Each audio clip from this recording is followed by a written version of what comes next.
আল্লাহর সাথে আর একটা আল্লাহ হইলে পাল্লা ভালো হইতো। আল্লাহর সমকক্ষ হইলে না আল্লাহর সাথে পাল্লা চলে। 1 তারিখে গান করার জন্য আল্লাহ হয়েছিল, বান্দা হয়েছিল। সেদিনে আল্লাহর সাথে দেখাও এটা হয়ে বিধি করে দিছে। আল্লাহর কথার কোনো গুয়া মাথা আমি কিছুই পাই না। মাথা কোনটা গোয়া কোনটা এটা আমি পাই না। কেন পাই না? এই যে একটা কথা বলছে, আওয়ালুমা খালাকুল্লাহে ইশক,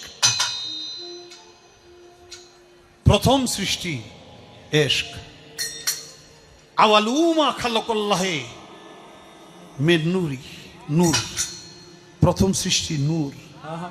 আওয়ালুমা খালাকুল্লাহে আরশ, প্রথম সৃষ্টি আমার আরশ। দেখেন, আওয়ালুমা খালাকুল্লাহে রূহ, প্রথম সৃষ্টি আমার রূহ। কয়টা হয়েছে? এক মুখ হয়েছে, দুই কথা কয়। হ্যাঁ, মুখ কয় না হুক কয়? এক মুখে দুই কথা কইলে হ্যাঁ মুখ থাকে, হ্যাঁ তো মুখ থাকে না, হ্যাঁ তো হুক হয়ে যায়। আল্লাহ যে কইল প্রথম সৃষ্টি আমার ইশক, প্রথম সৃষ্টি আবার কয় আমার আরশ, প্রথম সৃষ্টি আবার কয় নূর, প্রথম সৃষ্টি আবার কয় রূহ। আল্লাহ এক মুখে যে এত কথা কয়, আল্লাহর মুখ কয়টা? খালি কয়টা না, ওটা মুখ না হুক, এটাও আমার জানা দরকার।